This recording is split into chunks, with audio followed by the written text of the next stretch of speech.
যেই মেয়ে তার স্বামীর সম্মানকে নিচু করে সে তার স্বামীর সম্মানকে নিচু করে না, সে তার নিজের সম্মানকে নিচু করে। এটা মেয়েরা বোঝে না। আমার স্বামী আমার সম্মানের জায়গা। আমার স্বামী ভালো থাকলে আমি ভালো, আমার স্বামী খারাপ থাকলে আমি খারাপ। আমার স্বামীর সম্মান বাড়লে আমার সম্মান বাড়বে, আমার স্বামীর সম্মান কমলে আমার সম্মান কমবে। ঠিক কিনা বলেন? আমার স্বামী খারাপ হলেও আমার স্বামী ভালো হলেও আমার স্বামীটাই তো আমার। ঠিক কিনা বলেন? বিবাহিত হওয়ার পরে মেয়েরা কোন ভুল করে যে ভুলের জন্য তার জীবনটা নষ্ট হয়ে যায়? 1 নাম্বার, বিয়ের পরে প্রথম ভুল একজন মেয়ের জীবনে স্বামীর অবাধ্য হওয়া। স্বামীর অবাধ্য হওয়ার মতো বড় অন্যায় পৃথিবীতে একজন মেয়ের জন্য সেকেন্ড আর কোনো কিছু হতে পারে না। যেই মেয়ে স্বামীর অবাধ্য, আপনি লিখে রাখেন তার জীবনের সুখ সে কোথাও খুঁজে পাবে না। কারণ আমরা পুরুষরা সব সহ্য করতে পারি, সব মানতে পারি, বাট আমার বউ আমার কথা শুনবে না, আমার বিরুদ্ধে হিটলারি করবে, আমাকে মিথ্যা অপবাদ চাপাই দিবে, আমাকে অলওয়েজ চাপে রাখবে, অলওয়েজ ডিমান্ড করতেই থাকবে, অলওয়েজ আমাকে মিথ্যা ব্লেম করতেই থাকবে, আমার আওতার বাহিরে যাবে। আমরা পুরুষরা সব সহ্য করলেও আমাদের সেলফ রেসপেক্টে আঘাত লাগলে এটা আমরা চুল পরিমাণ বরদাস্ত করি না। ঠিক কিনা বলেন? স্বামীর অবাধ্য যে মেয়ে হয়, ওর একুলেও সুখ নাই, ওকুলেও সুখ নাই।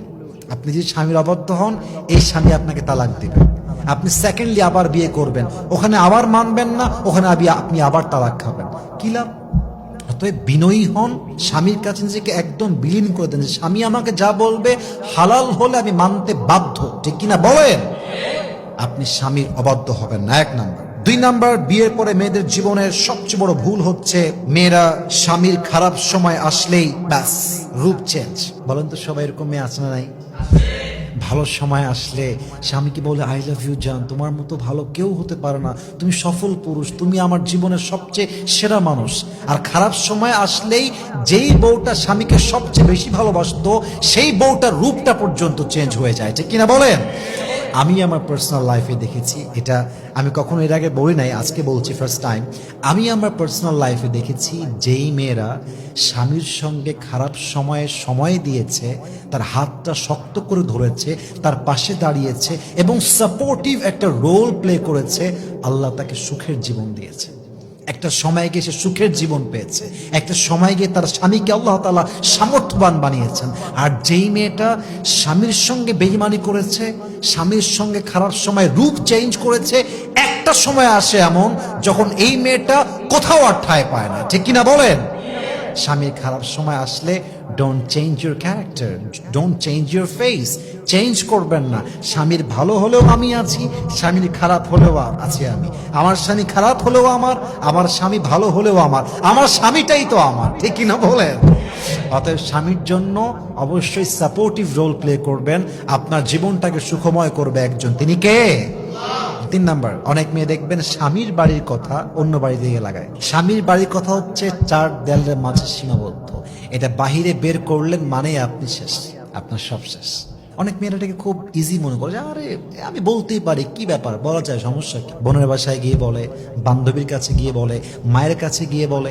ইভেন আমার তো মনে হয় যে আজকালকার যুগে বেশিরভাগ ডিভোর্স হয়ে যায় জাস্ট মেয়ের মায়ের কুটনামির জন্য। ঠিক কিনা বলেন? মেয়ের মা মেয়েকে কল দিয়ে দিয়ে কুটনামি শেখায়, এইটা করবি, ওইটা করবি না, ওইটা বলবি, এইটা বলবি না, এমনে এমনে এমনে এমনে শিখায় দেয়।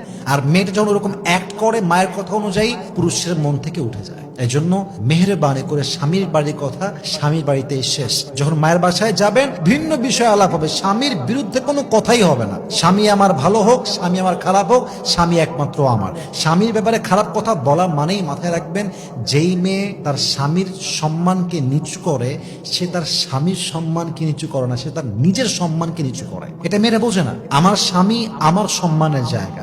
আমার স্বামী ভালো থাকলে আমি ভালো, আমার স্বামী খারাপ থাকলে আমি খারাপ। আমার স্বামীর সম্মান বাড়লে আমার সম্মান বাড়বে, আমার স্বামীর সম্মান কমলে আমার সম্মান কমবে। ঠিক কিনা বলেন? অতএব স্বামীর বাড়ির কথা কোনোদিন মায়ের বাসায় হোক, বান্ধবীর বাসায় হোক, বোনের বাসায় হোক কখনো বলতে যাবেন না। আল্লাহ মেয়েদেরকে বোঝার তৌফিক দান করুক, পড়েন সবাই আমিন। আর জাস্ট 2টা কারণ বলতে চাই। 4 নাম্বার কারণটা হচ্ছে বেশিরভাগ মেয়েরা বিয়ের পরে অতিরিক্ত জেদ এবং ডিমান্ড করে।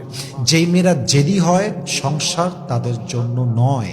সংসার হচ্ছে সেই মেয়েদের জন্য যারা স্যাক্রিফাইস করতে পারে, যাদের মাঝে স্যাক্রিফাইস করার একটা মেন্টালিটি আছে। যেই মেয়েরা জেদি হয়, যাদের ডিমান্ড আকাশচুম্বী, এটা চাই ওটা চাই, ওটা দাওনি কেন, এটা দাও না কেন, এখনই দাও, এখনই লাগবে, এই মেয়েদের জন্য সংসার নয়। আই এম সো সরি, এদের জন্য সংসার নয়। সংসার হচ্ছে স্যাক্রিফাইসের জায়গা, সংসার ত্যাগের জায়গা, সংসার মানিয়ে নেওয়ার জায়গা। সংসার এমন একটা জায়গা, আপনি দেখছেন আপনার সামনের মানুষটা ভুল, তবুও চুপ থেকে সবর করার নামই হচ্ছে সংসার, ঠিক কিনা বলেন?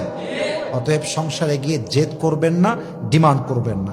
সর্বশেষ কথা, লাস্ট অ্যান্ড ফাইনাল কথা, দেখেন আপনার স্বামী জাস্ট দুনিয়ার সাথী নয়, এটা আপনার জান্নাতের সাথী, এটা আপনার চিরজীবনের সাথী, এটা আপনার সন্তানের বাবা।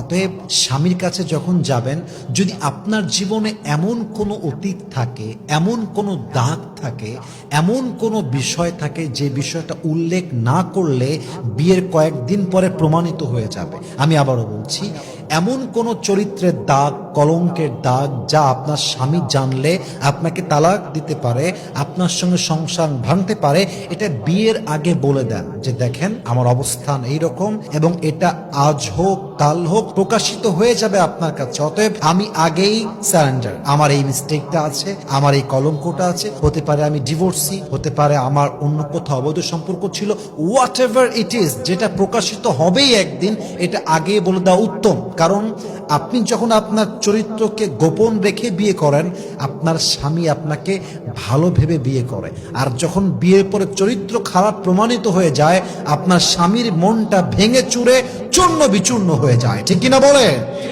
অতএব বিয়ের পরে এসে এই বেঈমানিটা করবেন না। আল্লাহ প্রত্যেকটা মা বোনকে এই ভুল থেকে বেঁচে থাকার তৌফিক দান করুক, পড়েন সবাই আমিন।